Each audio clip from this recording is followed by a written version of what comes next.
broadcasting on YouTube so that we have something. Welcome. And I just want to say I will be handing over to Sanchira very shortly.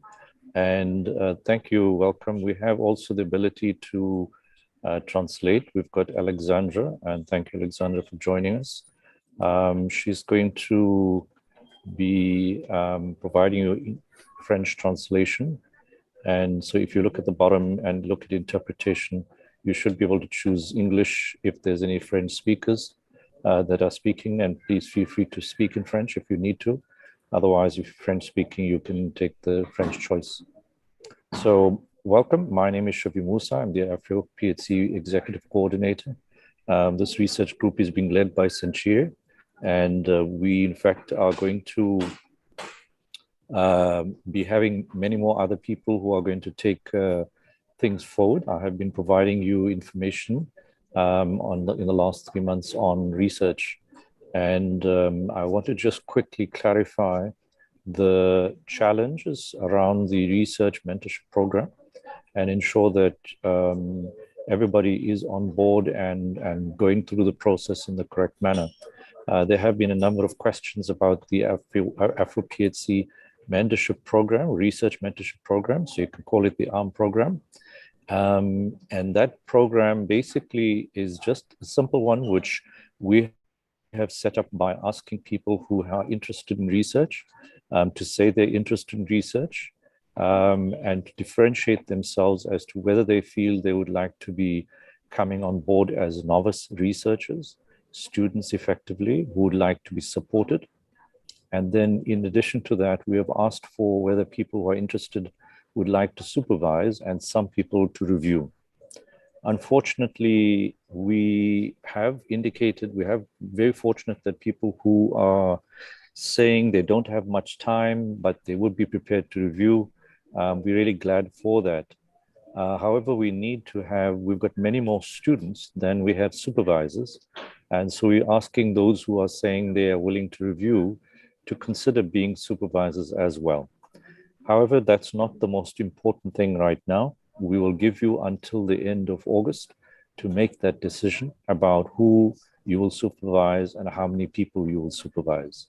What we have as a priority, and I think we have given people the last 3 or 4 months ample opportunity to try to do something. When they agreed to this program, and they were asked to put their details, they were asked to provide a topic. Not everyone has done so. However, we have gone through this process in the last 3 or 4 months that should have helped them to not only have a topic, but in fact to write some brief ideas in a concept note. That concept note has been circulated to all who are part of the program and who are in the Google group. There's been plenty of information shared on that Google group. The entry into this program is closed as of the end of June. So unfortunately, if you have not been able to join the program, you will have to wait till next year. So we have ended the program entry, but we are also going to sift out by the end of July. So literally within the next 4 or 5 weeks, if you do not provide us in writing the concept note with some reasonable information as per the concept note, we will remove you from the WhatsApp group and the Google group or any other thing, and we'll consider you to have fallen off the program. There is no way that you can do research without trying yourself, trying to do something. Research supervisors cannot spoon feed you. You have to learn to think, and that is the task. And we have given you plenty of opportunity in the last 3 months to have discussions, to be provided some information, and you have a template. And so it is a reasonable expectation that at the end of this month, which is the end of July, the last day of July, that you have not, if you have a research student, mentee, you will have to give us that, or you will not be in the program any longer. So I hope that is clear to anybody and everybody. We are taping this, and we will make sure that everybody who's on the program is aware of it, and we'll do it in writing. I don't know if you have any questions. We'll take some questions because I have to close and leave hand over to Century in a few minutes. But if there are any questions, feel free to raise your hand, and you can unmute yourself, and then we can engage in a little bit of conversation around this, so that anybody who's unclear can get clarity. Okay, I think there's a question. Thank you for that, Ferdinand. You say you're not seeing the template. I'm going to share the template very briefly, and you need to go onto the website or look at the Google group. We have actually shared that there. If you also go to the website, and I'll show you that shortly. Let me just quickly find the note and open it up. And okay, let me just share it quickly. So the concept note looks like this, and this is basically what you need to fill in. So you need to decide your name of researcher, which is yourself, possible mentorship, mentors or supervisors, your provisional title of your research. This could also work for PhDs, but in a research, you're focusing on one problem which is the aim, and you will basically look at sub-objectives within that, 3 to 5. You do need to write a background, at least 1 page, but not overly lots. And it should be just to give a sense of why you decided you want to do this particular research. It sometimes is your context, your issues, concerns, why you led you to this. And then you need to write the research, which we've talked, a literature review, which we've talked of extensively, and in which you need to write paragraph, 2-3 paragraphs each. It can be between 1 to 3 pages. It should have up to between 3 to 5 objectives, depending on your type of research. We know that it is a function also, or when you refine your research, a function of understanding methodology, but it is something that we do not see as a big challenge. This is not the final document, it's the beginning document.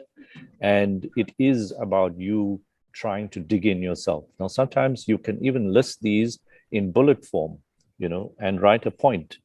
This is what you think it is, or write an idea. The same with the literature review. You need to actually be clear about what it is that you, the literature review then speaks to it. I'm not going to repeat lectures. So if you don't understand the details of what I'm just explaining, then go back to the website and you'll see all the lectures are listed. So go back to the previous meetings and see what it is. The aims and objectives should speak to each other. You then need to write the methodologies, but at this point in time, you do not need to write it too much of detail. Methodology will come later. We want to start with you at least writing to the extent, and you should have already, having gone through lectures, be ready to at least have this information in yellow. After today, we are going to talk about research objectives, aims and objectives. Dr. Ritanjali Sahoo is actually going to go through that, linking it up to your literature review. This will come in the next 6 months after, in August and beyond. Also, these other elements, which is your budget, references, etc., we're going to talk to that. So I think don't get stressed. This is actually what we want to see, that you applied yourself in respect of the information that we have provided you. So this is the template, Ferdinand, if that's clear enough for you.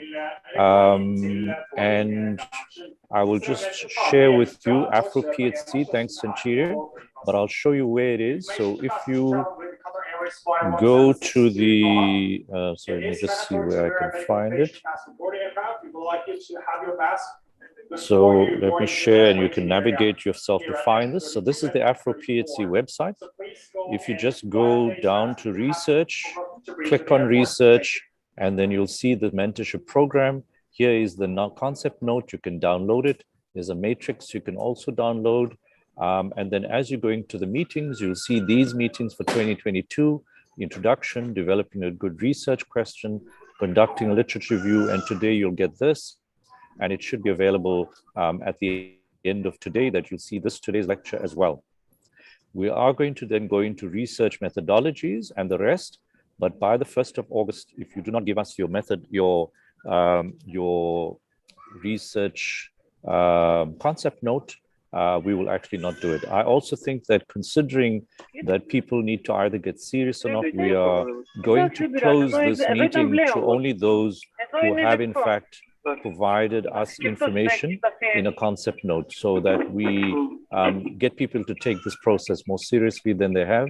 I think we're not getting cooperation, so I would suggest that I'm going to just ask people to please not mute themselves.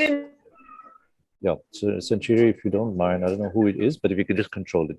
So there we are. If there are any further questions, please feel free. Is there anyone with a question? I've just got a few minutes before I leave. Anybody with any questions, queries, difficulties? So we'll send this detail in writing, and I'll leave it over to Dr. Century to explain the rest of the session today. Before we perhaps go, and then Dr. Ritanjali will be providing us some very valuable input that's linked to it. I also want to say that we are very keen that the supervisors who we want to say to them, please just hold a bit. Once we get all these concept notes submitted to us, we will then know how many we have that are serious, and then we will circulate or put that up on the website, ask our supervisors, reviewers to see if they'd like to go and look at them a little more in detail, and then make a decision about who they would like to take on. And this should be, I think, a much more manageable process. We did have to give our researchers the chance to produce something. For those who were willing to support a researcher, I think our difficulties we realized were that some people were just coming up with the topic, but they weren't doing the work and they were disappearing. So I think it was a bit of a challenge trying to set up the research partnership. Nonetheless, I just want to also say that we want to provide value to our research supervisors, in that we are going to recognize them when they come on board and they take the thing seriously. We are looking at research collaborations, research projects, and I will be trying to make sure that it is worth your while to become a research supervisor. That is the way we're going to go. So I think, Ferdinand, your question, do we have a list of potential supervisors? Yes, in fact, there are a number of them. It is on the website. So in fact, if you go to the website, you may actually see on the research program, I think it may not be here, but if you have joined, you've shown an interest at the bottom here. Actually, this is closed. If you are on the list, you should have received an email that allowed you to see the program, as well as to see a list of researchers. If you're on the Google group, you will have received a list of all the research supervisors, reviewers, and the researchers themselves. So you should know who potentially could supervise you, and you're welcome to reach out to them as well. Nothing stops you from doing that. We do not want to act as a gatekeeper in that process. And we will rather wish for you to set up this relationship. It is very adult driven. It is not like as though we are going to spoon feed you. You need to get serious. If you want to learn research, you have to get going with it. I think the concept note is due at the end of the month, Ali. And for those who have joined today, unfortunately, by the next time, we will in fact have to close this meeting to only researchers who have actually submitted things. And to take that seriously, we have to actually do that instead of having a very broad meeting. For those who are here for the first time, our next registration cycle will probably be in January. We do want to organize it better. We do need more substance in our meetings. We cannot just have generalized discussions. We have to have people who are coming with research, who are going to sit in meetings, actually debating their research and not just listening and having generic comments. I think this is not very helpful. So we've given you a chance, an openness to try and get involved and interested.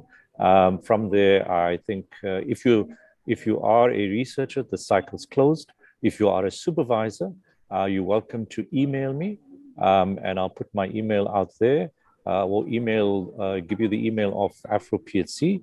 Just send me an email if you're a supervisor and would like to be part of the program or a speaker. But otherwise, if you want to be a researcher and be mentored, that window has passed. So enjoy your rest of your meeting. I'm going to leave you with Senchir, and thank you all very much. I'm assuming that everybody has, I've covered everybody's meeting questions and that you are able to deal with it. We do want to make sure that, we get language as well sorted out. So if you have a French speaking, if you're a supervisor that can deal in French, please let us know. We'll try and sort that out. So please do not let the language be a limitation for you. Even if it's Portuguese, so Arabic as well. We want to encourage all languages relevant to Africa. Senchir, is that all right? Will we be able to? Yes, I'm sorry, Ian. Ian, if you are wanting, we are going to close this meeting. I will have to discuss it with the team, but we do need to get seriousness happening in the meetings. So we're going to have to focus. We'll let you know. So just treat that as a as a process. We don't want rotate revolving door, people coming in and out, in and out. We need to actually work with people, even if it's a smaller group, that we really work with them and help them to become researchers. Okay, great. Thank you all very much, Senchir. I hand over to you. Senchir, are you okay with taking over? Yeah, Prof. Bye-bye, Senchir. I'll leave you as host. Okay, I'll thank just you. change that. Bye-bye, everyone. Take care. I will be traveling now and see you later. Thank you. Bye. Bye. Bye-bye. Bye, Prof. Okay, Prof. Good journey. All right, thank you. Good morning, good afternoon, good evening to you all. Welcome to our fourth session for AfroPHC Research Mentorship Program. Today, our theme is research overview of research method and setting research aims and objectives. And some of the objectives will be to understand the difference between quantitative, qualitative, and mixed method research, to give example of common method used in quantitative and qualitative research, and also to understand how to select a research method to answer one's question, and also to understand how to write research aims and objectives related to one's research question. We have in our midst Dr. Ritanjali Sahoo, who is an Indian. She's a nurse and holds PhD from Milan University in India. She has more than 29 years of teaching and administrative experience at different schools and colleges of nursing in India.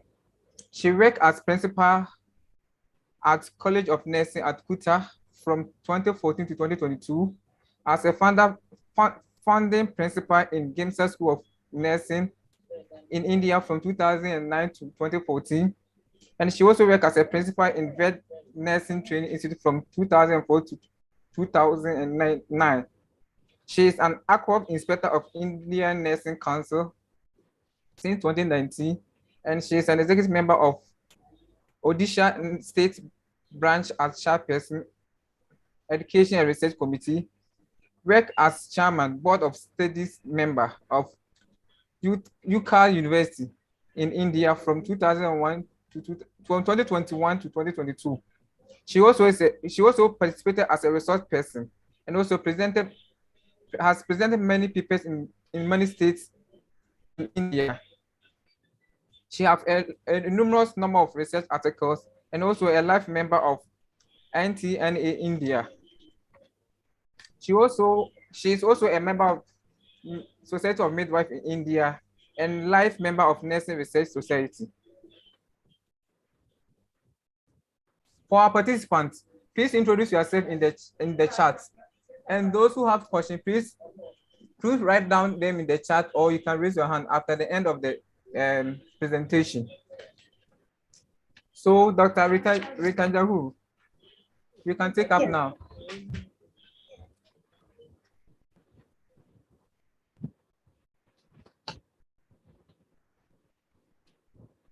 Research is a two-way process.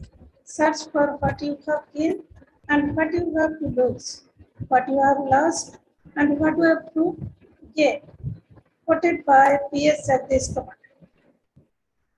As in India, it's evening. So a very good evening to one and all present in this virtual platform of today's research meeting. I am Dr. Ritanjali Sahoo from India.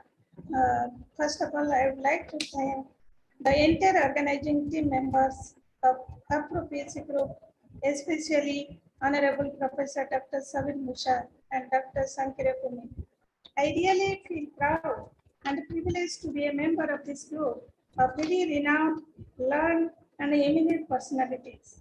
Also, I feel privileged to be a speaker of the today's research meeting, and I am thrilled to see hundreds of you are attending this virtual meeting. So a very warm welcome to each and every one of you. By the end of this session, I am hoping to give you a better understanding of the topic, overview of research methods, and setting research aims or objectives. In this session, we learn to understand the difference between quantitative, qualitative. Hello, Dr. Ritanjali. Can you share your screen? Am I audible? Am I audible? Yes, but can you share your screen? Can you share your screen? Your presentation, can you share it now?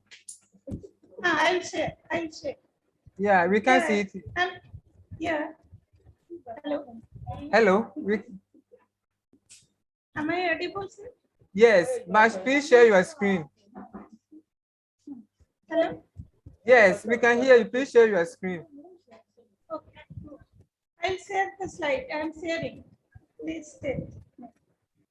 By end of this session, I'm hoping to give you a better understanding of the... Hello. In this session, we'll learn to understand the difference between quantitative, qualitative, and mixed method research. And also, we'll know examples of common methods used in quantitative and qualitative research, and how to select a research method to answer one's research question, and how to write research aims or objectives related to one's research question. So if you will have any question, suggestions, and clarification, we'll discuss at the end of this session. So before starting the session, I request you all to write the answer of the 3 questions I am going to share.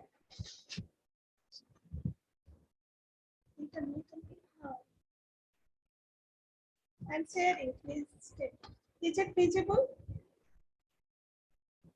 Hello? Yes, it's visible. It's visible. Dr. Shankara, you are muted. Please Yes. Yes. Is it visible? Yes, yes. Yes, it is visible. We are able to see the slide. So may you continue, please.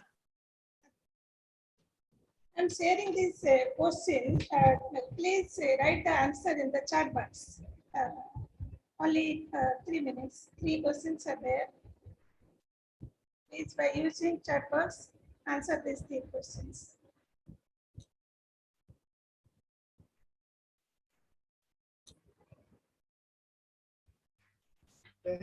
So please input your answers in the chat box.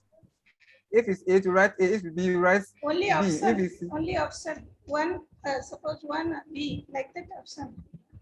It's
you very much. Many of you have written the correct answer. Thank you. Thank you. So, students,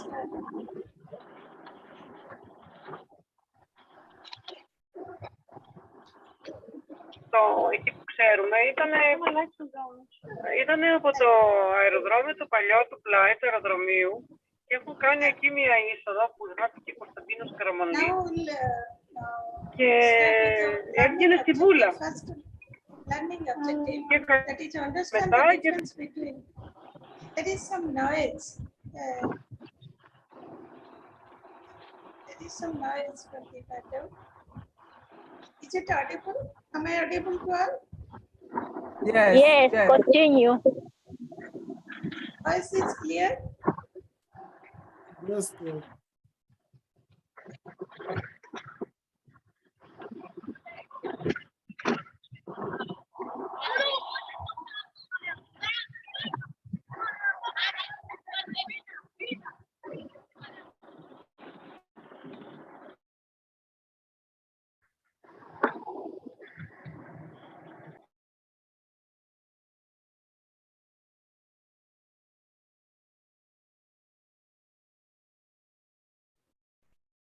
To understand the difference between the quantitative, qualitative, and mixed method research, to know that before we go to the detail, we must know what is research. According to American sociologist, that is Earl Robert Barbie, research is a systematic inquiry to describe, explain, predict, and control the observed phenomena. It involves inductive and deductive methods. Deductive and inductive method means in inductive reasoning, it involves starting from specific premises and forming a general conclusion, while deductive reasoning involves using general premises to form a specific conclusion. So in deductive analysis theory is the starting point, whereas in inductive whereas in inductive analysis, theory is the end point, which is to be developed or formulated. But in deductive analysis, theory is the starting point, which is to be tested. Next we will move into the classification of research. So research is classified. Quantitative, qualitative, and mixed method are classified as for the purpose of doing research, and as for the purpose of doing research, it is exploratory, descriptive, and explanatory. Whereas as for the uses of research, it is basic research and applied research, action research, and evaluation research. And the time dimension, as for the time dimension in research, it is cross-sectional research, longitudinal research, cohort analysis, time series, and panel study. And research can be classified as per the data collection technique used, that is quantitative, qualitative, and mixed research. So as per our objective, we will discuss today about quantitative research, qualitative research, and mixed method research. So first, what is quantitative research? Quantitative research focuses on testing theories and hypotheses. It is a deductive approach and can be used when there is an interest in looking at data in numerical form. Quantitative research is often used to find patterns, make predictions, and generalization for a larger group and to test relations. For example, a study to assess the knowledge of practices about self-care of antenatal mothers with diabetes mellitus in selected hospitals of Odisha, India. That means here we are evaluating the knowledge score of the antenatal mothers with diabetes mellitus about the practices of self-care. So it's a quantitative research. Then qualitative research, it focuses on experiences and processes with an emphasis and a context. It tends to be exploratory and can be used when there is an interest in identifying themes or concepts.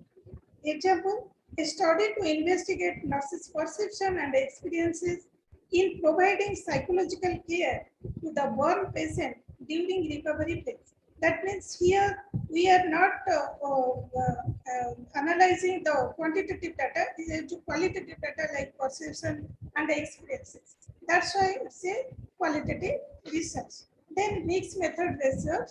It's in this it is a research in which investigator collects and analyzes data, integrates the findings, and draws inferences using both qualitative and quantitative approaches or methods in a single study or program of inquiry.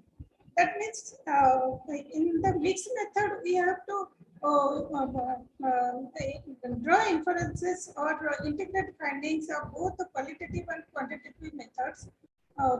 Like example, effect of nurses' alarm fatigue, that is a quantitative data, on the patient's care experience, which is a qualitative. So here we are using both quantitative and qualitative method. Also, some in mixed method research, there can be two quantitative method or two qualitative method. It's not necessary one quantitative and one qualitative, but it can be even two quantitative and two qualitative methods. So mainly now we used this quantitative research by taking sampling method of non-probability and probability sampling technique. Like probability sampling technique where all the samples have an equal chance to be involved. So there are many types like simple random sampling, systematic sampling, then stratified sampling method, then cluster sampling and multi-stage sampling. And also in non-probability, that means in non-probability there is the data not assigned, there is no chance, random assignment is not possible. So in that case, we did a non-probability sampling like judgmental or purposive sampling, convenience sampling as per the convenience of the researcher, and quota sampling and snowball sampling. Then what are the difference between quantitative, qualitative, and difference between quantitative and qualitative data? In quantitative, as per the purpose or objective, to quantify data and generalize result from a sample to the population of interest. Whereas in qualitative research, the objective is to gain understanding of underlying reasons and motivations and to uncover prevalent concept or opinions. Whereas in quantitative research, it is objective in nature and qualitative is subjective in nature. In quantitative research, larger sample size is required, whereas in qualitative research, smaller sample size is required.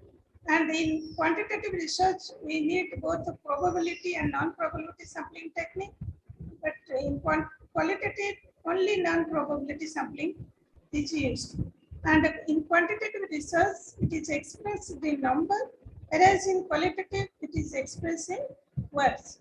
And mainly quantitative research focuses on testing of theories and hypotheses, whereas qualitative research focuses on exploring the theory, the idea, concept on the basis of theory and hypothesis. And in quantitative research, precise measurements by using structured and validated data collection instrument, that is closed questionnaire we can use. Whereas in quantitative research, open-ended questionnaire field notes will be used. And in quantitative research, it identifies data is analyzed through statistical relationship to identify statistical relationship. Whereas in qualitative research, the data analyzed by summarizing, interpreting, that is the inductive method, and quantitative research is a deductive method, where that deductive analysis means from general to specific, and inductive means specific to general. That means inductive, there is nothing is there. We have to collect data and develop a theory. But in quantitative, there is an existing theory. We have to verify it. We have to analyze means tested it, test the theory or the hypothesis. So, and outcome of the quantitative research is statistical report with correlation, comparison of means, and the statistical significance of finding. Whereas in qualitative research, it is a narrative, and generalization of wider population is possible in case of quantitative research, whereas generalization to the wider population is not possible in qualitative research. Quantitative data tells us about how many, how much, but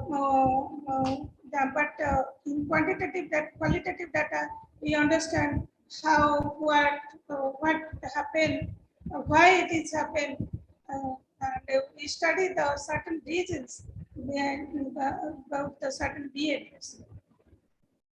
So the difference between qualitative and quantitative, and the mixed method, as mixed method is the mixture of or the integration of both qualitative and quantitative research. So both the method can be used in mixed method. That I have told. What are the characteristics of mixed method research? Collection and analysis of both quantitative and qualitative data, integration of data during the collection process, theoretical model serving as a research frame. These are the characteristics of mixed method research. Then objectives: if the research question cannot be answered just by analyzing qualitative and quantitative data alone, it would be best to use a mixed method. Can you use, actually, why should we use this mixed method research? Because when there is, we cannot analyze any data by a single method. In that case, we have to use this mixed method research. And when mixed method are used appropriately, because the researcher conceptual framework is broad. When the researcher's conceptual framework is broad, in that case, we will use mixed method research. And also, it is clear that using one research method will not fulfill the purpose of study. In that case, we will use the mixed method research. What are the advantages of mixed method research? Data collected is likely to be rich and comprehensive, and quantitative qualitative data can complement and boost each other. Flexibility in methodology applied as both quantitative and qualitative can be used. But the disadvantages are the researcher must be informed on how to collect and analyze both quantitative and qualitative. The use of mixed method adds a level of complexity to the research process, and the increased complexity typically results in the need for additional resources like time, expertise, money, material. So these are the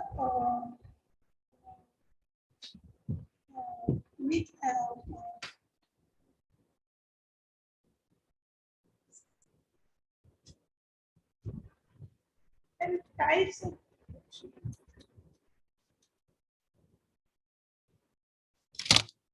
the types of mixed method research. One is explanatory.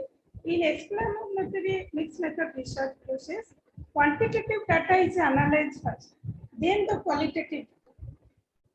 Understood?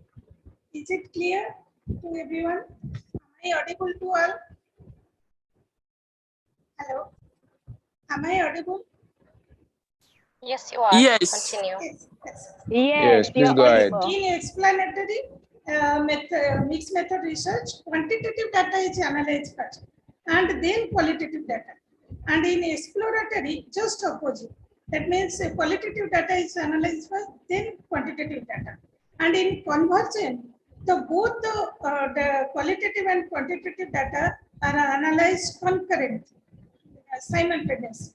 And in embedded mixed method research process, that any of the data, that means either quantitative or qualitative data is involved as main source, and then using other data to answer a supporting question. So these are the types of mixed method research. So this is all about difference between the first objective, the difference between quantitative, qualitative, and mixed method research. So I have made 3 questions. So I am showing these 3 questions on the slide. Please write down the answer by using your chat box.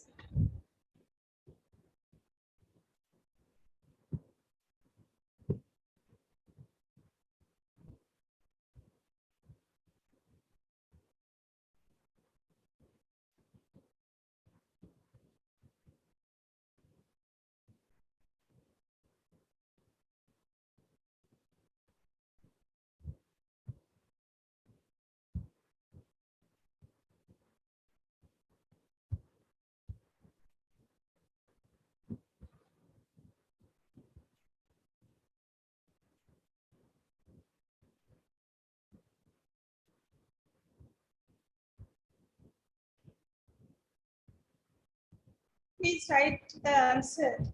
All of you, I request all of you within 2 minutes.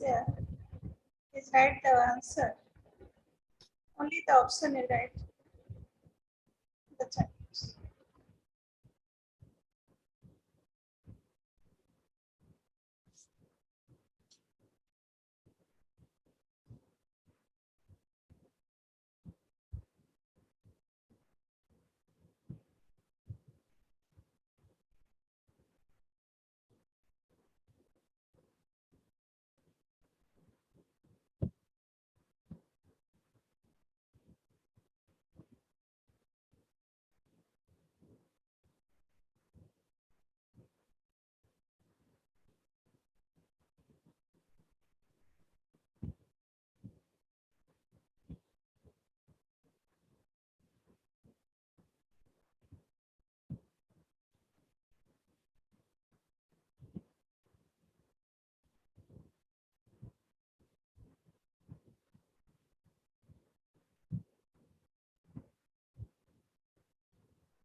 Yeah, thank you all. But everybody has a doubt in question 3.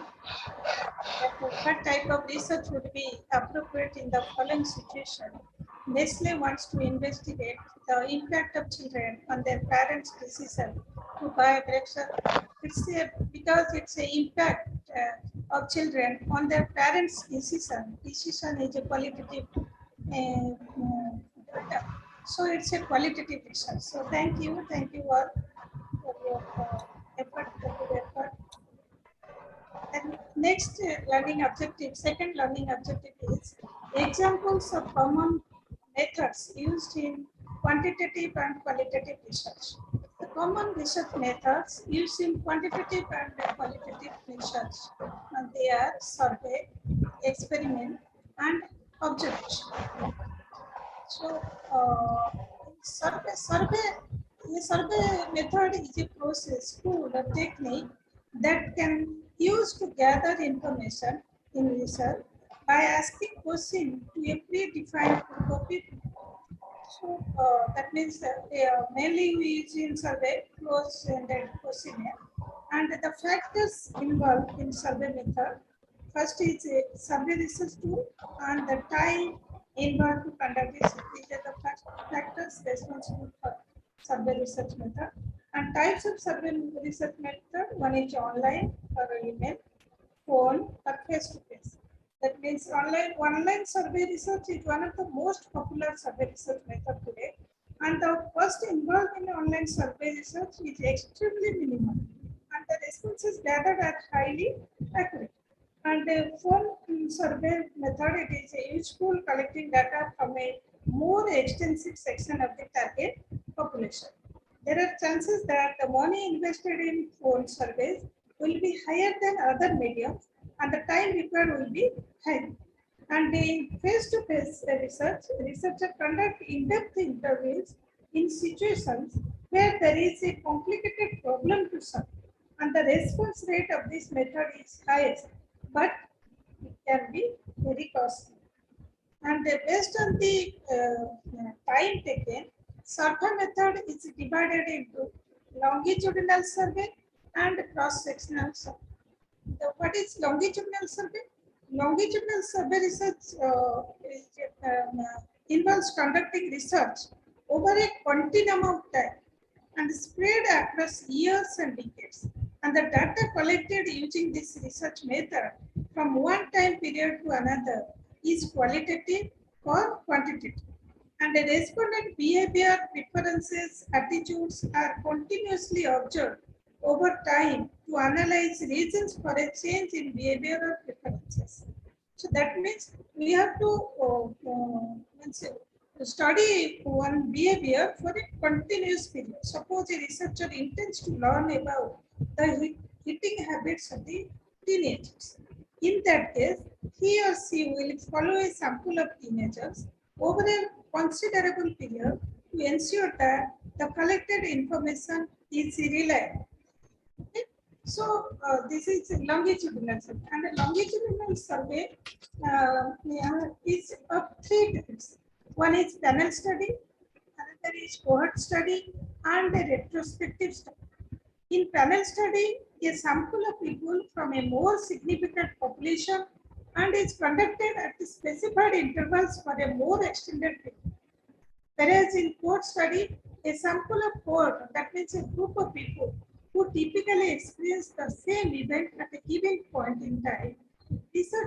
Medical researchers tend to conduct cohort studies. Some consider clinical trials are similar to cohort study, but in cohort study, researchers merely observe participants without intervention. Unlike clinical trials in which participants undergo tests. And the third type of longitudinal study is retrospective study.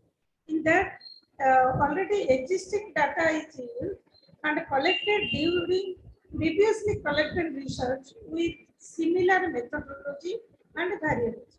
While doing a retrospective study, the researcher uses an administrative database, pre-existing medical records, or one-to-one interviews. This is all about longitudinal study. That means we have to, for a long period, we have to study on a certain behavior or whatever we are supposed to be eating habits, preferences. And for long period, we have to study for a particular group.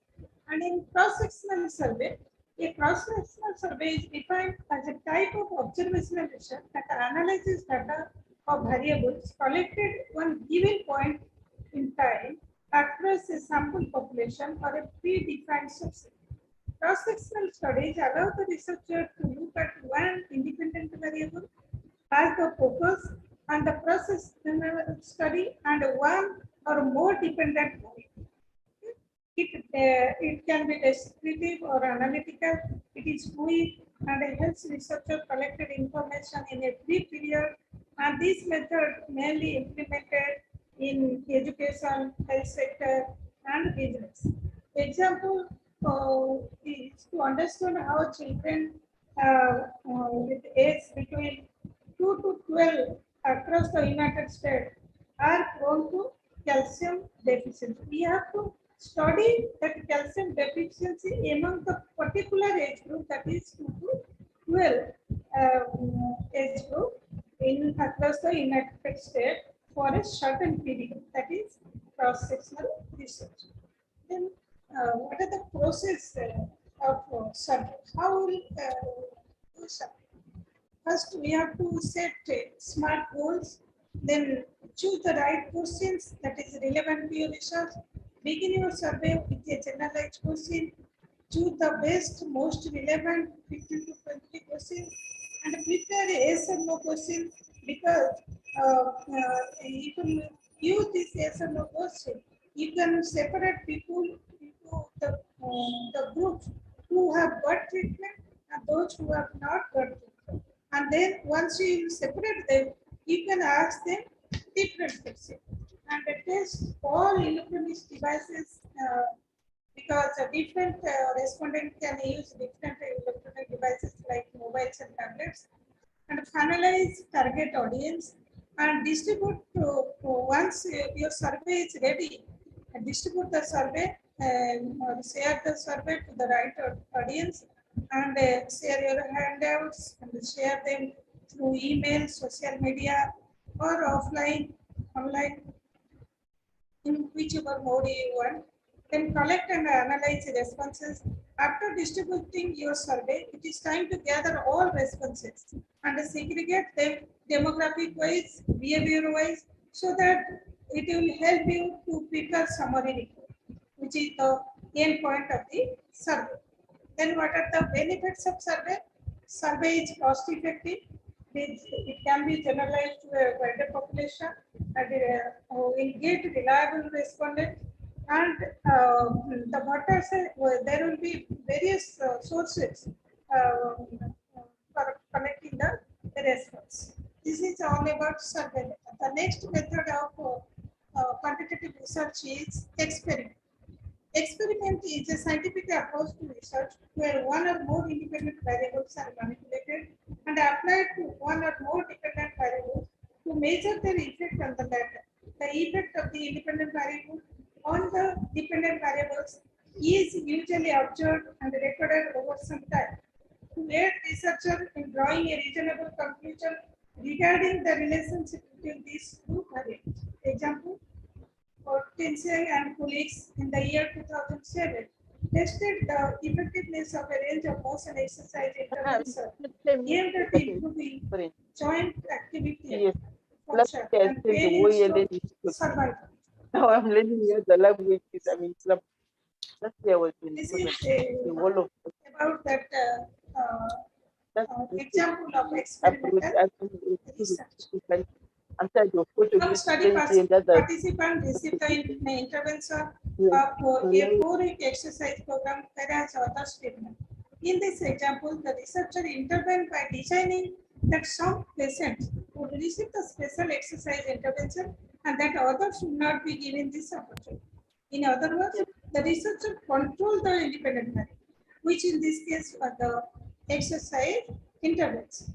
So the types of by experimental method, there are 3 types, and it's pre-experimental, quasi-experimental, and true experimental. Pre-experimental research design is either a group or various dependent groups are observed for the effect of the application of an independent variable, which is presumed to cause change. It is the simplest form of experimental research design and is treated with no control group. Pre-experimental research is further divided into 3 groups. One such case study research. That is, in this type, the only one dependent group or variable is considered, and the study is carried out after some treatment, which is presumed to cause change, making it a post. Example of one such case study is administering exam after the end of the semester. That means during the semester, students in a class are lectured on a particular subject and an exam is administered at the end of the semester. In this case, the students are the subject or the dependent variable, while the lectures are the independent variable treated on the subject. It is also noticed that tests are only carried out at the end of the semester and not at the beginning, So it is a once a case study result. Is it clear to all? One then second is please. one. Am I audible? Am I audible properly? Yes, Hello? yes, yes. Thank you very much. One group pre-test, second pre-experimental research method type is one group pre-test post-test design. This piece of design combines both post-test and pre-test study by carrying out a test on a single group before the treatment is administered and after the treatment is administered. That means both we have to only one group will be there and both the pre-test and post-test will be taken. Like example is administering pre-test and post-test to evaluate the feedback of participant and then sending. Third type of experimental research is static group comparison. In a static group comparison study, two or more groups are placed under observation where only one of the group is subjected to some treatment, like other groups are set. All the groups are post-tested and observed differences between the groups are assumed to be a result of the treatment. Example, to introduce a new technology or treatment. So, for example, some groups of diabetic patients are selected and only one group is allowed to take 1 spoon of fenugreek seed powder with lukewarm water in the empty stomach for 1 month, and whereas other groups will study. And after 1 month, all groups are evaluated to assess the level of blood sugar and the effect of treatment done by fenugreek seed powder with lukewarm. As only out of 3-4 groups, only one group is getting treatment and the others are become health static. But after treatment, all the groups are post-treated. So that is why it is called static group comparison. Then quasi-experimental second experimental design method is quasi-experimental. Quasi means what? Quasi means partial, half, partial. Therefore, the quasi-experimental research bearing a resemblance to the true experimental research, but not the same. In quasi-experiment, the participants are not randomly assigned as such. They are used in settings where randomization is difficult or impossible. Okay?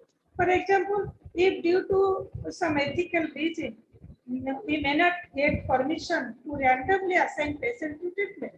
In this case, we cannot run a true experiment. Instead, we can use a quasi-experimental design. And in that case, we can use to study the symptom progression of patient treated with new therapy in the private clinic versus those receiving the standard course of treatment in the hospital. Although the groups were not randomly assigned, if you properly account for any systematic differences between them, we can be reasonably confident any differences must arise from the treatment and not from other co-founding variables or extraneous variables. It is only the difference will be only due to the treatment. But as we did not get chance to randomly assign the patient due to some ethical reason, in that case, we use separate setting. That's why that random selection not possible. So this is the example of quasi-experiment. And the quasi-experimental research design are of 3 types. And first is time series. Time series, it is an experimental design that involves the observation of units. That means people or countries over a defined period, time period. Okay. Data collected from such designs may be evaluated with a time series. That means, suppose for a particular area, we are assessing the communicable disease spread in the particular year, and that can be extended to next year, like that for a time series period, defined time period. So that is called time series. Okay, that example would be time series. Then non-equivalent control group design. Samples are not equal. Non-equivalent means not equal. Both in experimental and control. Both the experimental and control group have separate samples, means a different number of samples. Example is evaluation of teaching method.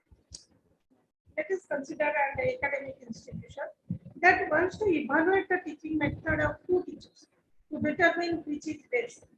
Imagine a case whereby the student assigned to each teacher is carefully selected, but there is no equivalent group data in some example because the samples are not equal.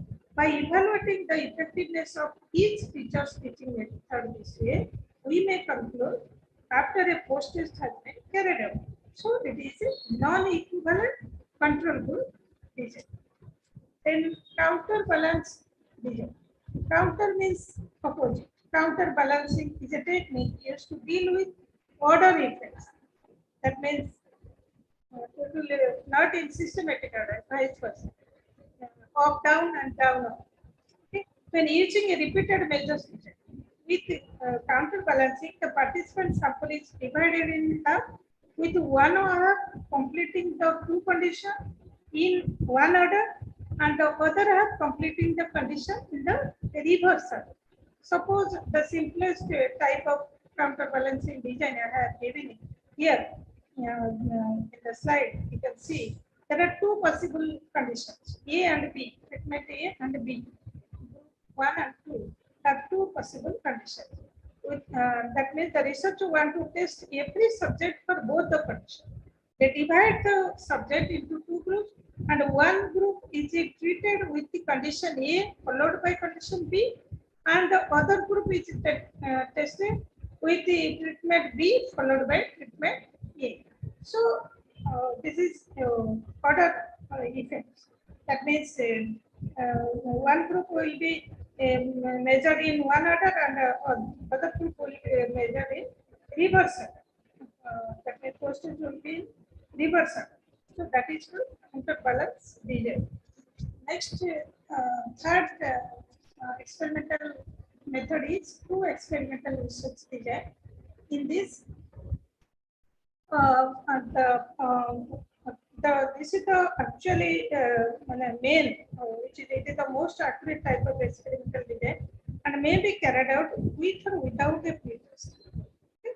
So the true experimental design must contain what should be the criteria of a true research design. First, there should be one control group. There should be a variable, that means independent variable that can be manipulated by the researcher, and the distribution must be random. Random assignment should be there. Three characteristics should be there in a true experimental research design. Example, suppose to run a true experiment, we randomly assign half the patient in a mental health clinic to receive the new treatment, that means experimental treatment, and the other half, the control group, receive the standard normal course of treatment for depression in the same clinic. That should be same clinic, then only random assignment will be there. Every few months, that patient fill out a sheet describing their symptom to see if the new treatment produces significantly better or worse effect than the normal one or standard. Okay. To know that effect, we should separate the group half up, and one experimental group will receive new treatment, and the control group will continue with the normal treatment, and both group will have posters, and we will find out that result afterwards, which either of experimental group or control group has better effects. So to know that variable or independent variable effect of that independent variable or the treatment, should use the true experimental design. And these true experimental design are of three types. One is post-test only control group design. That means post-test control, there is no pre-test. In this design, subjects are randomly selected and assigned to two control and experiment. And only the experimental group is treated. And after close observation, both groups are tested and a conclusion is drawn from the difference between the two. You can get the example that to examine if critical care unit noise effect on the affects the rapid eye movement sleep. That means in this, how will you explain it? Suppose researcher randomly assigned 70 women with no hearing or sleeping problem to attempt to sleep in one of the following conditions, like noisy environment or quiet environment. Those who will be in noisy environment, that will be the subject listen to the audio tape recording of CCU sound. That is the experimental group or treatment. And quiet environment, that is the normal environment, that is the control group. Note that this experiment was done in a sleep laboratory. It's an artificial condition. Okay, and their result showed that CCU sound can cause poorer rapid eye movement sleep. The absence of a pretest was justified because participants had no sleeping problem before the experiment. This study may suffer from a eligibility issue because it is used in the laboratory setting. Subjects that may not be representative of the entire population because it is artificial setting we use. Okay, and next type is the pretest posted control group design. For this control group design, subjects are randomly assigned to the two groups. Both are presented, but only the experimental group is prepared. After close observation, both groups are post-tested to measure the degree of change in each group. Okay, I have shown that diagram of the pretest posted control group design, where both the experimental and control group are assigned, randomly assigned, but only the experimental group get treatment.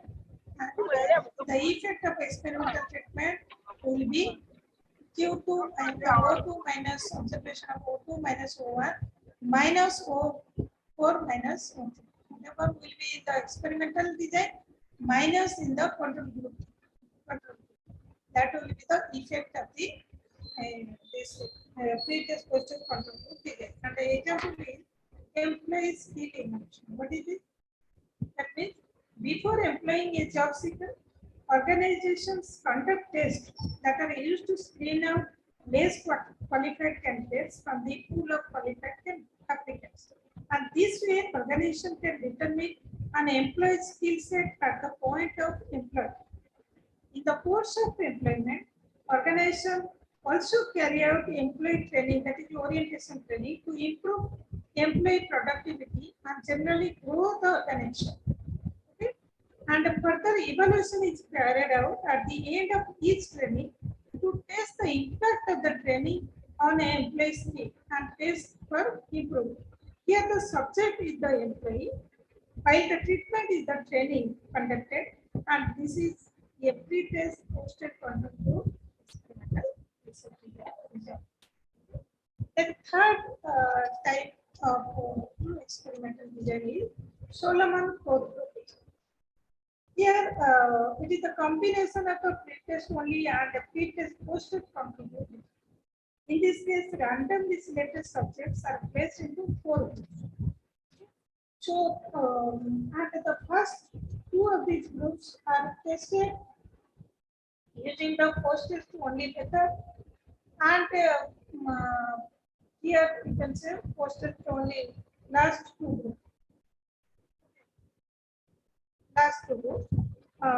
Post-test only method, while the other 2 are tested using the pretest post-test method. That means 2 groups received pretest only, but all 4 groups received post-test. Here you can see only first 2 groups get pretest, while other but all 4 groups get post-test. Here that means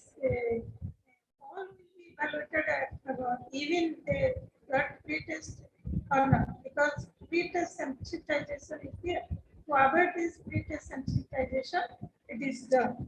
So these are the different types of experimental method. And next, last method of experimental method is observation. That is used in quantitative research. Quantitative research, the common method is quantitative, that is observation. Observation, quantitative observation involves performing research to find information about entire population. It involves conducting surveys and administering mainly the polls to individuals to understand numerical data like height, weight, and disease. Example, the boiling point of water level is 100 degrees centigrade. Is it qualitative or quantitative observation? That means it will not change. Boiling temperature is at sea level, it will be 100 degrees only. So this is the observation method. By observing this, we have that the boiling temperature of water at sea level. And what are the characteristics of observation? It should be accurate and a constant pressure should be there, so no variation. Sample creation will be there, and it is a scientific research. This method quantifies multiple aspects mainly for scientific research, and it measures scientific research, and it is has-free result. It improves reliability of result, and it conducts statistical analysis, and observation is a numerical result. Okay, and the use of various instruments such as rulers, temperature, thermometers, balances are used in quantitative observation. And that quantitative observation is analyzed through different evaluation scales and the checklist methods we use and the tables to analyze the collected data. And based on the purpose of observation, plan is also created. These are the characteristics of observation method. What are the types of observation method? There are 4 types. The mainly is that structured observation, unstructured, then participant and non-participant. Here we know structure means that observation should be defined data. And non-structured, it has no data. In participant, the researcher has to be participated as a group member of the team. Non-participant means only that the researcher will collect data from distance, will not participate. What are the advantages of observation? It provides direct access to research phenomena. By observing first time, the researcher can collect, check, and record accurate data. Greater flexibility in terms of application. Generate a permanent record of phenomena. And disadvantages are mainly cases severe, like it takes a longer time. Okay, chances of higher observer biases. Okay, and several personal behaviors are not open for observation. That means this proves a limitation in case of observation. Then common methods. The next objective is common research method used in qualitative research. There are 4 methods, mainly grounded theory, ethnography, phenomenology, interviews, focus group, and literature. So, what is grounded theory? Grounded theory means it is a qualitative research approach that attempts to uncover the meanings of people's social action, interaction, and experiences. And these explanations are grounded because they are grounded in the participants' own explanations, okay, and interpretations.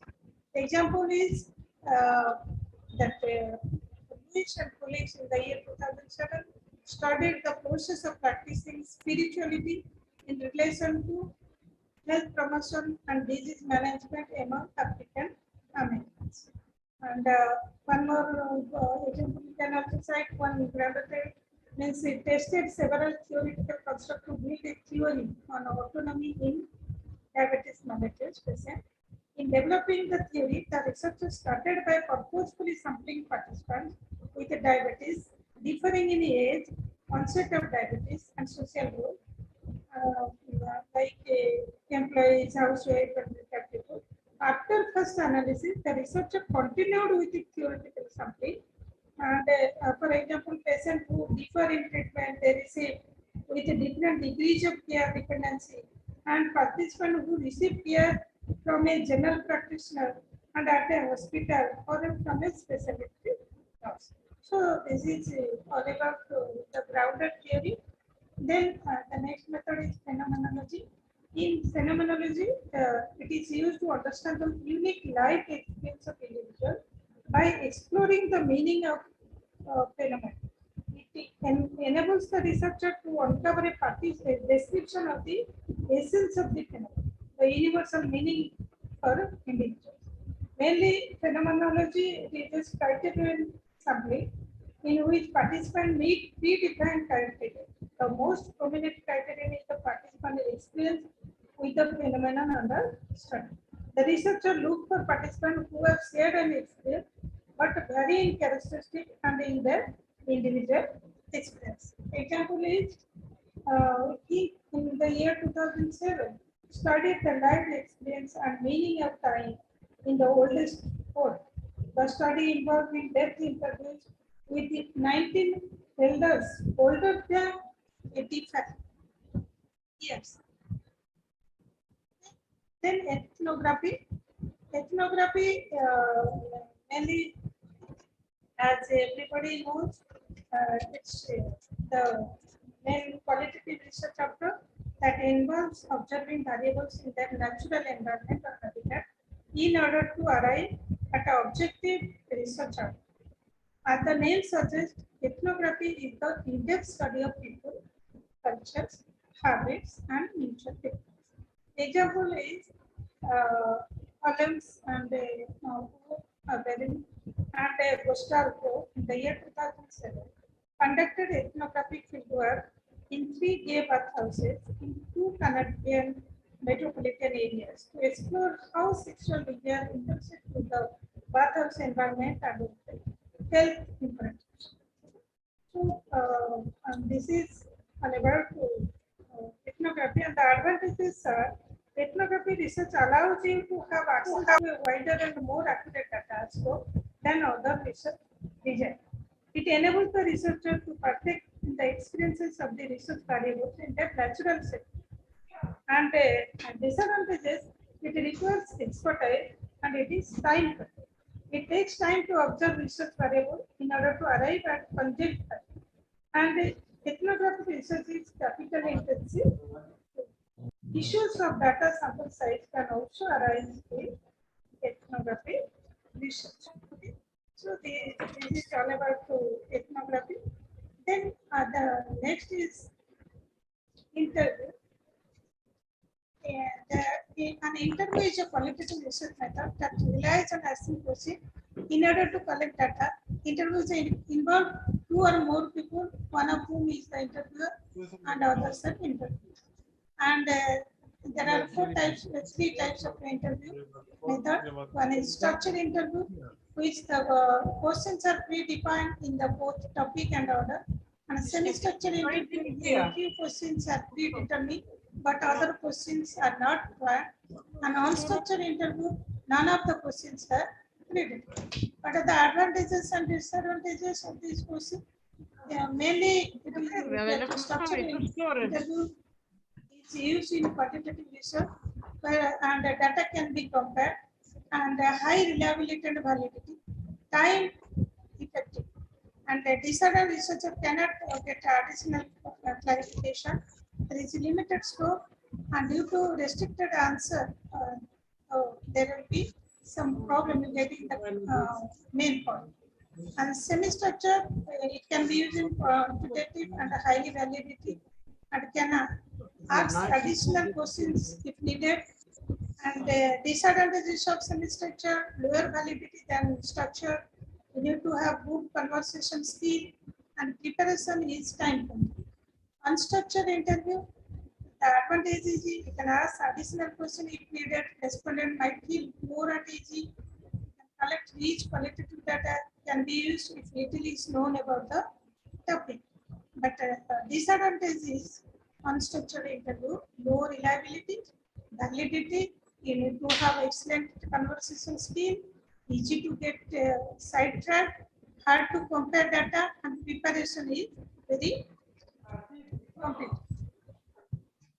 Then focus group. A focus group brings together a group of participants to answer questions on a topic of interest in a moderated setting. Moderated setting. That means a group of people, and in a natural setting, we have to connect data.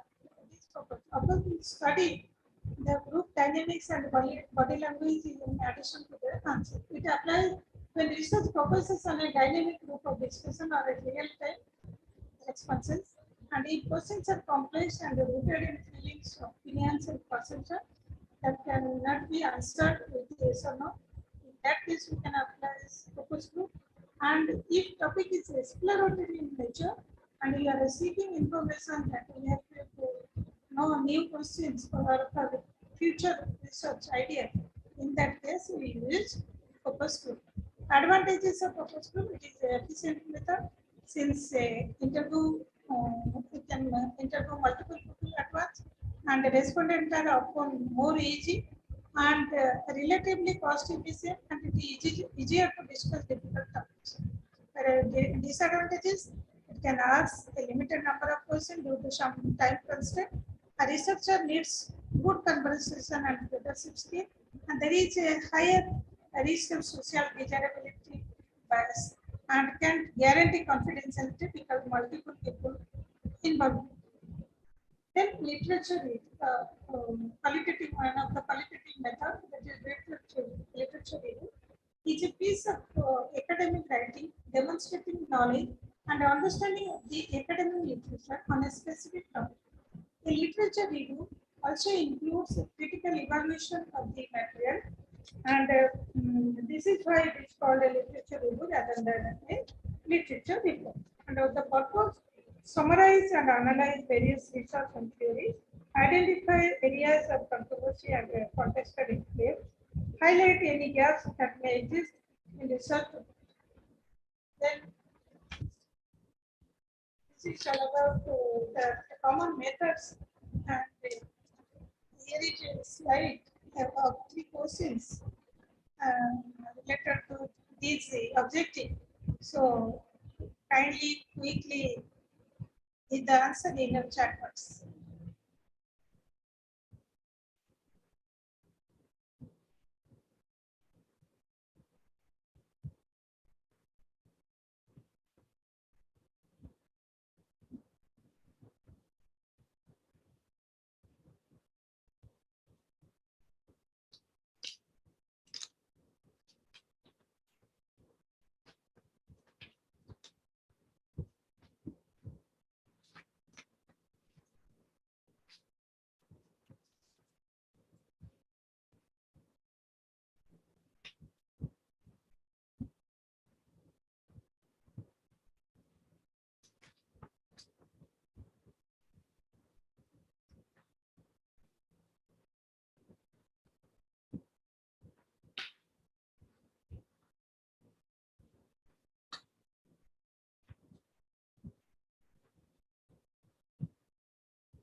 very much.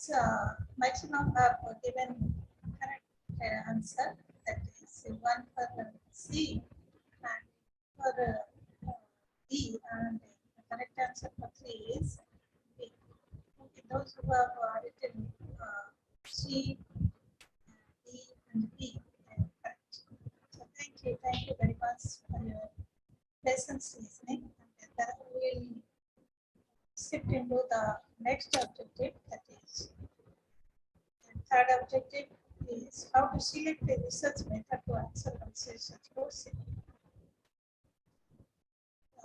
How to select a research method to answer. Before knowing that, we must know what is research question. So, research question is an alternative research objective where the key issues to be focused on in a research project are stated in the form of question. So, an alternative is an alternative to research objective where the key issues to be focused on a research project, which are stated in the form of questions. For example, how satisfied are the patients with the treatment provided by a particular hospital? For example, quantitative research as a question you can say each research wise have written the example, and for quantitative research method, the research question survey, you survey 100% at a hospital and ask them questions such as on a scale from 1 to 5%, how satisfied are they with the treatment? You can perform a statistical analysis on the data and draw conclusions such as on average patient rated their satisfaction scores. So this is a quantitative research. So you have to write that possible. Like already I have given in the first slide the step method and this is the question, research question. The next example of the qualitative research method question is you conduct in-depth interviews with 30% and ask them questions such as suppose your open-ended questions. How satisfied are they with your treatment? What is the most positive aspect of treatment facility? And what can be done to improve the treatment program? Based on the answer, you can follow question to clarify things, and you will transcribe all interviews using transcription software and try to find commonalities and the patterns. That means in qualitative research method, the question should be based on the satisfaction that not numerical, mainly that words. In words, you have to explain what is the most positive aspect of treatment facility. They will express in open-ended. That is open-ended questions. How satisfied? How, what, why? These words are used in qualitative research method. The question in qualitative research question always use how, why, especially why, the reason behind how and what. But in quantitative, how much means that amount we are numerical. But in qualitative, expressive words and is used how, what. And next is mixed method. Example of research question on mixed method research. In that you can you conduct interviews to find out how satisfied patients are with the treatment in a particular hospital. Though open-ended questions you learn is you never thought about before and again new side. Later you use a survey to test these insight on a large scale. That means first you ask open-ended question, get deeper and gain new insight, and then you use a survey method to test these insight on a larger scale. And it is also possible to start with a survey. That means who can say it is there are already in I had told you different types of mixed method research. And this example is belong to which type of mixed research method? Who will say? Please write in the chat box.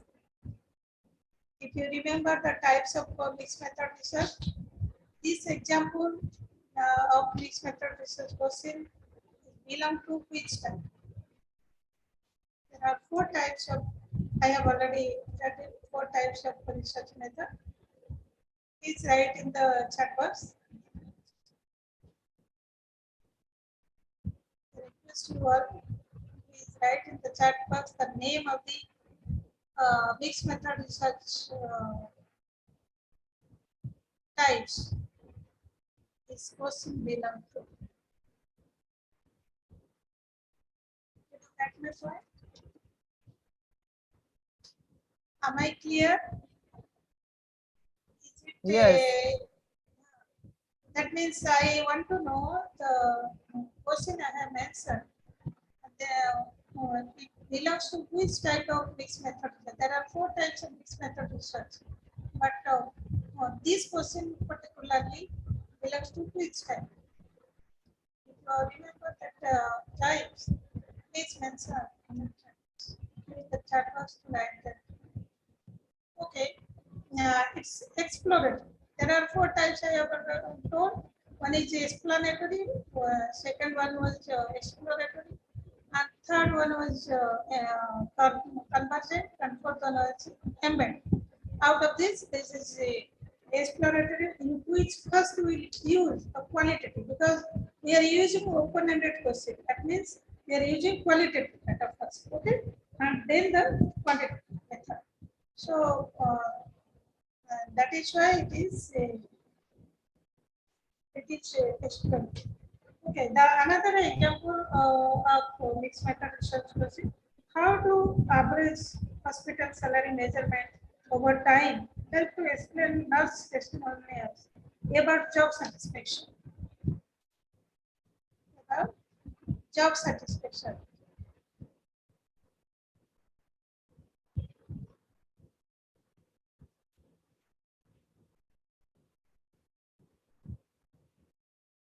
This is another type of mixed method research. Then we know this is another research procedure. Then research method. Research methods are the specific tools and procedures to collect and analyze data. For example, experiment, survey, and statistical test. And it mainly depends on the research proceed, research goals, researchers' beliefs and values, researchers' skill, and time and funds.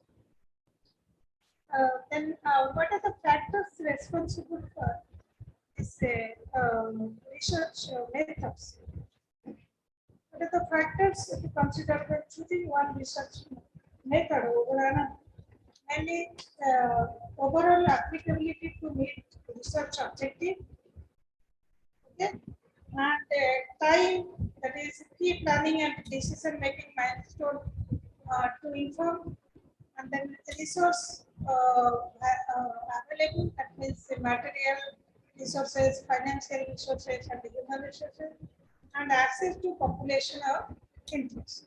Okay, so these are the main factors which are responsible mainly when one choosing one research method over another. We have to look into this, mainly the research objective, time, and resources available, and the population of access of population of interest. But there is a thumb up rule for deciding whether to use quantitative or qualitative research. Use quantitative research if you want to confirm or test something. That means if you want to test a theory or hypothesis, you have to use quantitative research. If you understand something, want to understand something, like understand concept, thoughts, and experience, then use qualitative research. And which method is best? Actually, many told which method research is best, but if time, access, and resources allow, then only it is. Otherwise, if funds are very tight and time constraint is there, there is no access of population, in that case it's not best. But otherwise, mixed method is the best method. Then common misnomer that quantitative research is the strongest one, but not always. Not all issues need to explain in quantifiable. All issues we cannot explain in quantitative. Okay. And some issues are oversimplified if only explored in numerical. And if give in-depth explanation and contextualization is useful. So in that case, if we need in-depth explanation, if we need context in detail, we do not need quantifiable data. In that case, quantitative research is not strongest, but otherwise it is. And untimely depends on the research objective. Also, mainly research method depends upon the research. Ultimately, it depends upon the research objective. As per your objective, you choose the research. Okay, type of research. Whether it is a quantitative, qualitative, or mixed. It depends mainly on the research objective. And last objective, learning objective of our session, today's session is how to write research aims and objective related to one's research question.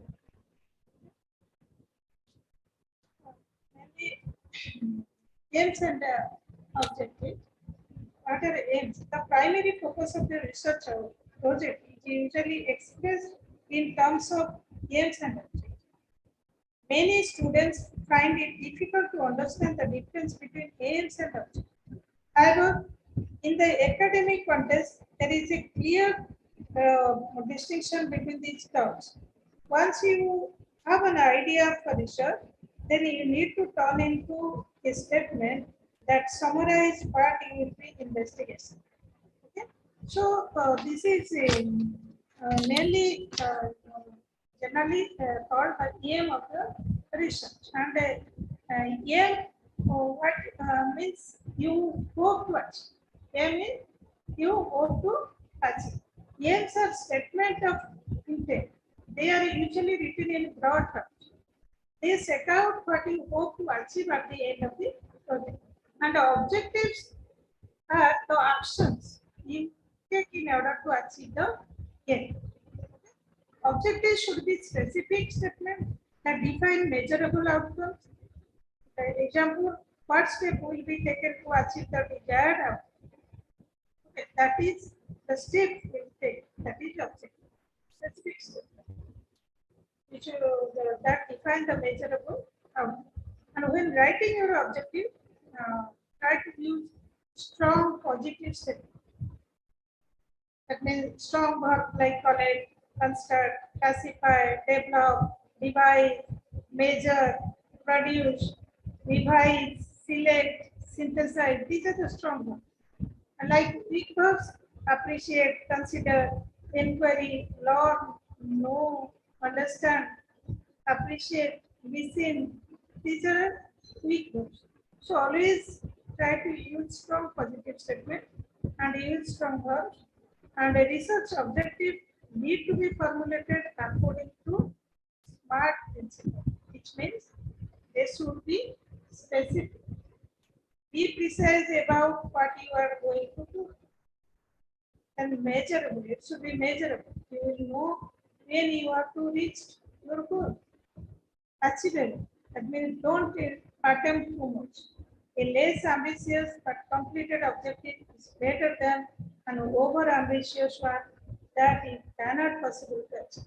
So always be objective, be specific, be measurable, be achievable, and be realistic.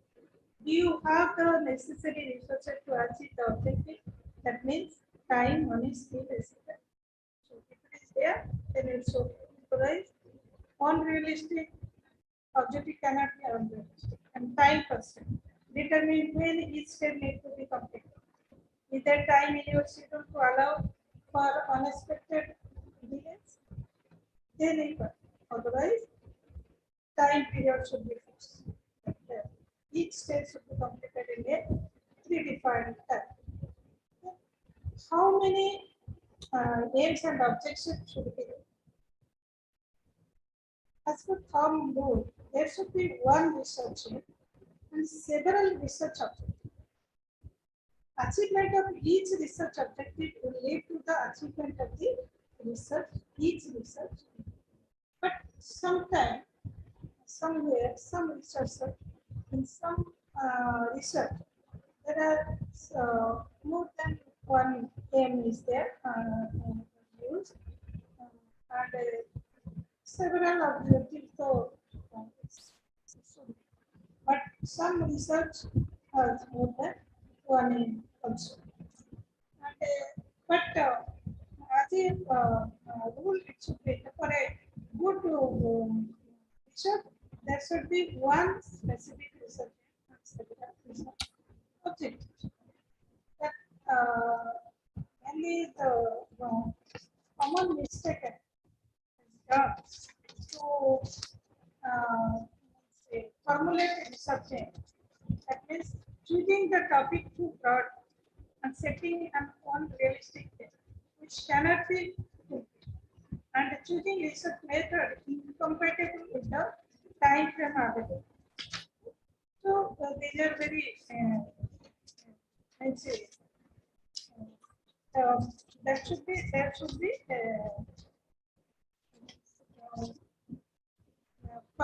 population of research aims should be very specific, and the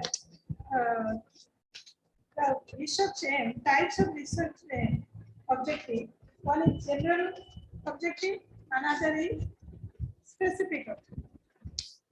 General objectives are broad goals to be achieved, and the general objectives of the study state what the researcher expects to achieve by the study in general topic. And the general objectives are usually less in number, but specific objectives are short-term and narrow in focus.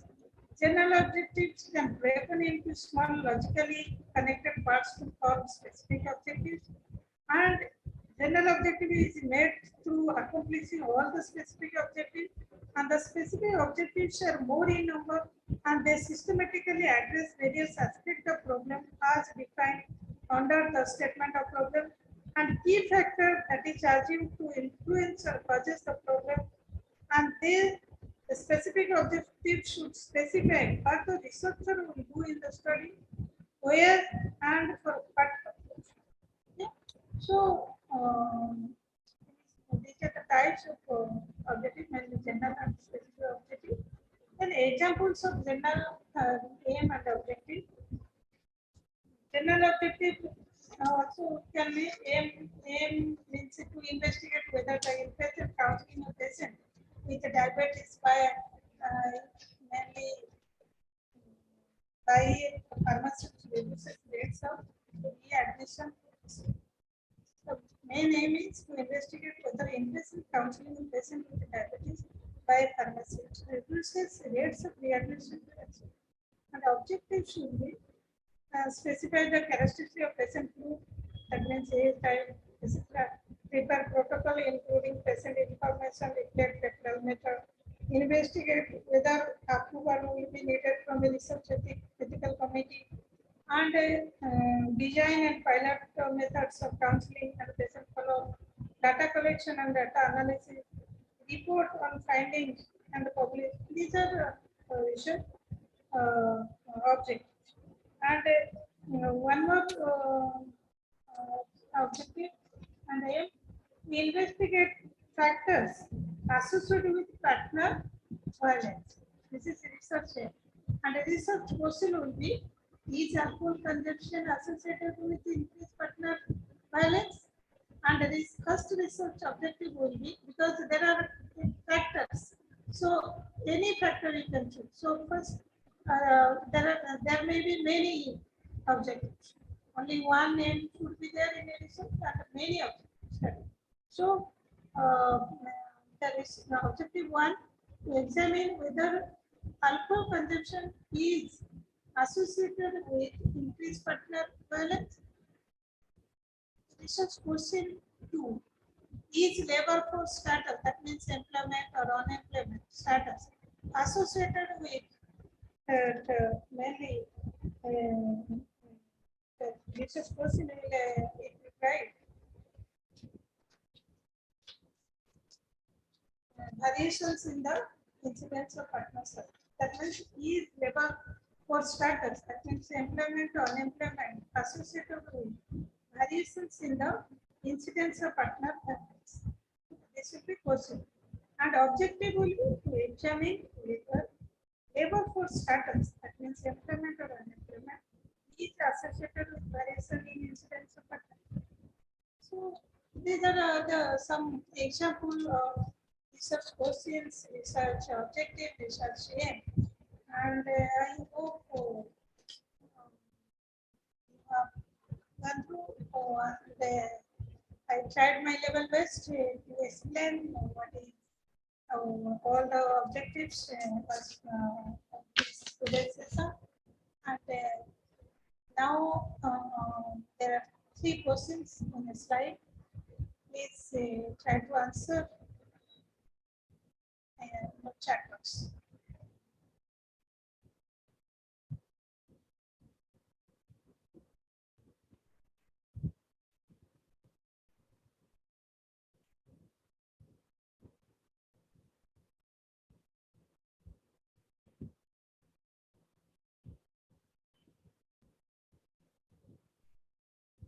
Is it the screen is visible? Hello. Hello. May I audible to all? Yeah. The screen is visible. Hello. Sorry? Screen is visible, that the slide is visible? Yes. Okay. Yes. Okay, thank you very much. Thank you.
you very much for your quiet and patient listening.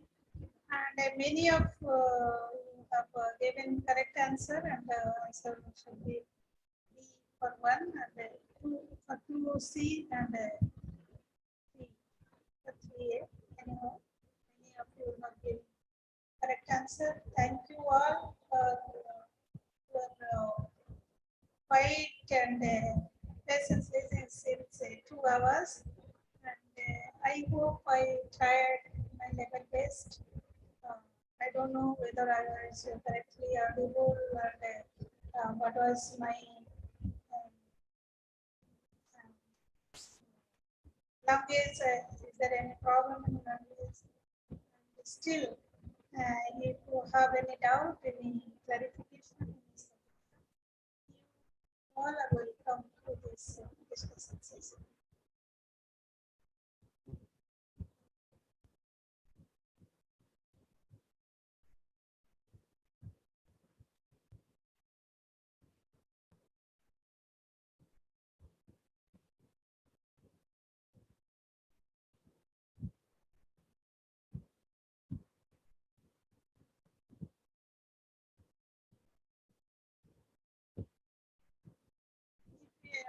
Anybody prefer any feedback questionnaire I have given to Dr. Sankir.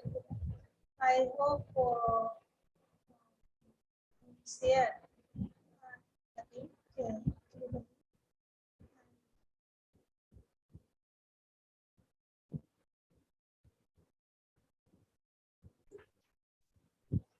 Hello, Dr. Ritanjali. Are you done? Hello, hello, Hello, are you done? hello. Are you done? Are you done with your presentation? I could not. Are you done? Yeah, but Tanke, you can see the thank you. I think he's done. Okay. So thank you all for coming. Our next presentation will be on 2nd August at 12 p.m. GMT on getting to grips with quantitative research. It will focus on comparison and comparing and contrasting cross-sectional versus longitudinal studies.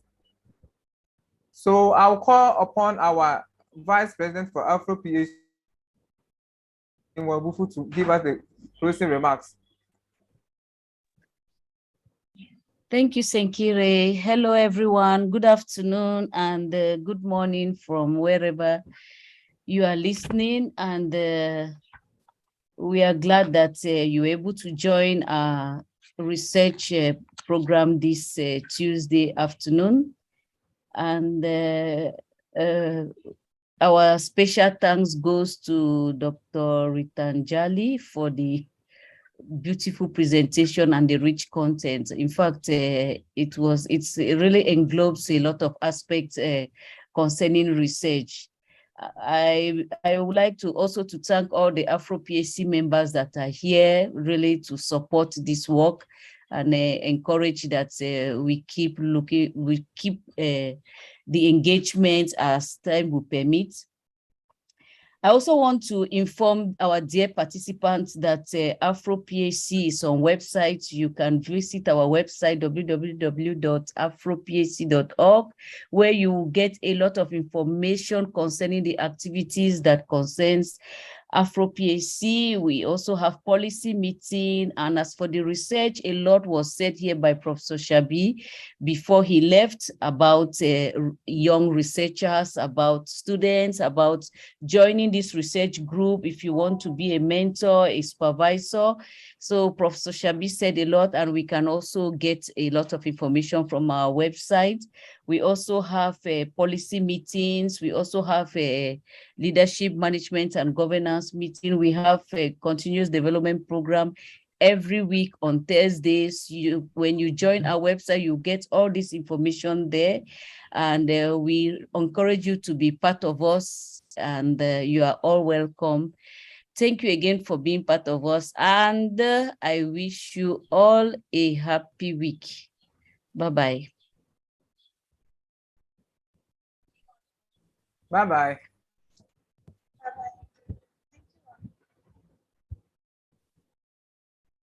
Bye. Thank you.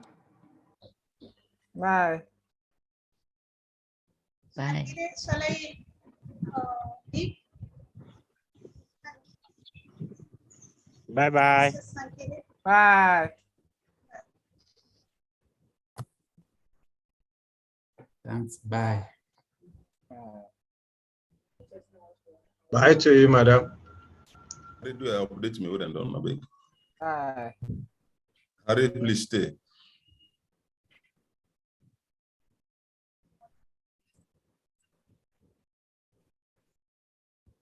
Hi, Paul. Are you doing another presentation? No. No. Can